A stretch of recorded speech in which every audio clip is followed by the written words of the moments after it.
محترم دوستانو ستړي مشئ د ډیجیټل چین پروګرام ته مو زه غوټۍ هرکلی کوم. د چین د دولتي شورا مطبوعاتي دفتر څو ورځې مخکې د چین د اقتصاد او ټولنې د پرمختګ په باب د 14 کلن پلان د پلي کېدو په بهیر کې د ترلاسه شویو لاسته راوړنې د پیژندلو لپاره مسلسلې خبري ناستې جوړې کړې دي. چین د تعلیم او ښوونې د پياوړتيا لپاره جدي تدبيرونه نيولي او د ليدو وړ لاسته راوړنې یې ترلاسه کړې دي. په دې مناسبت د دغه هیواد اقتصاد او ټولنې ته د تعلیمي او ښوونیزو چارو خدماتي توان هم لوړ شوی دی او چین د تعلیم او ښوونې په برخه کې د ستر او غښتلي هیواد په لوری ګامونه پورته کړي دي.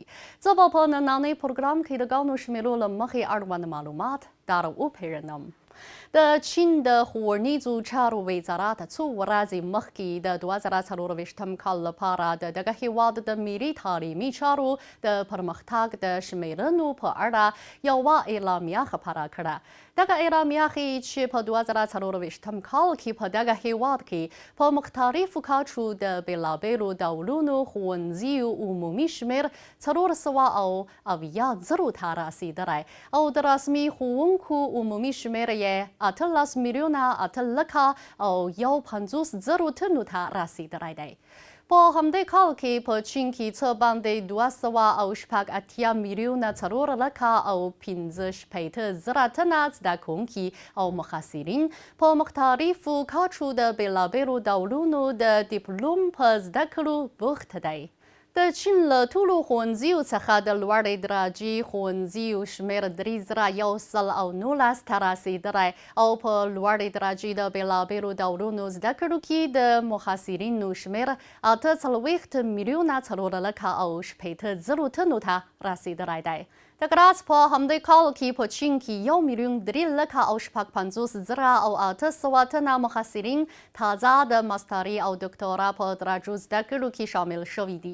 په همدې کال کې په دغه هیواد کې د ماستري او دکتورا په درجو زده کړو کې د محصلینو عمومي شمېر 4 میلیونه او 15,000 او 400 تنو ته رسېدلی دی. برسېره پر دې په همدې کال کې څه باندې 1 میلیون 83,000 او 600 تنه محصلین د ماستري او دکتورا په درجو له زده کړو څخه فارغ شوي دي. د 14 کلن پلان د پلي کېدو په بهیر کې چین د تعلیمي اصلاحاتو پر وړاندې د ډېرو ستونزو په لرې کولو سره په 2815 ولسوالیو کې په پوره توګه اجباري ښوونه ترسره کړې دي. په همدې موده کې د دغه هیواد د ټولو تعلیمي دورو لپاره په ټولو ښوونځیو کې له بېوزلو زده کوونکو او محصلینو سره د مرستې سیستم هم بشپړ شوی دی. درنو دوستانو، نننی پروګرام په همدې ځای پای ته ورسید. د خدای په امان.